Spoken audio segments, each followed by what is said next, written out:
এটা বলে রাখি, পার্বত্যে দ্বিতীয়বার আর কোন গণসংযোগ গণঅগ্নিসংযোগ সকল ছাত্রছাত্রী এবং আদিবাসী ছাত্র সমাজের পক্ষ থেকে আমরা আরও সমাগম হয়েছি হত্যা কর্মকাণ্ডের বিরুদ্ধে এবং রাঙ্গামাটিতে মাধ্যমে অভিবাদন জানানো হচ্ছে।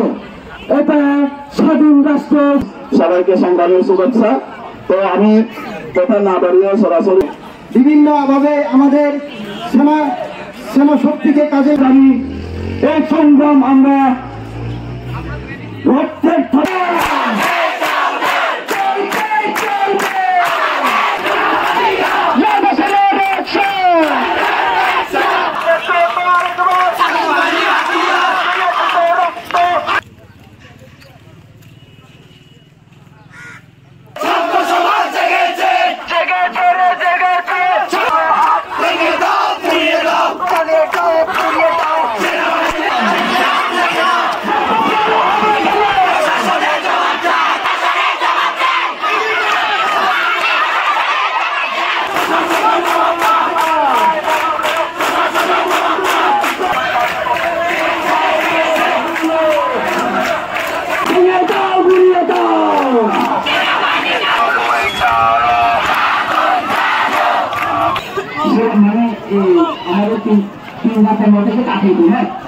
এটা বলে রাখি, পার্বত্যে দ্বিতীয়বার আর কোন গণসংযোগ গণঅগ্নিসংযোগ সকল ছাত্রছাত্রী এবং আদিবাসী ছাত্র সমাজের পক্ষ থেকে আমরা আরও সমাগম হয়েছি হত্যা কর্মকাণ্ডের বিরুদ্ধে এবং রাঙ্গামাটিতে মাধ্যমে অভিবাদন জানানো হচ্ছে।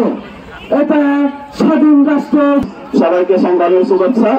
তো আমি কথা না বাড়িয়ে সরাসরি বিভিন্ন ভাবে আমাদের সেনা শক্তিকে কাজে এই সংগ্রাম আমরা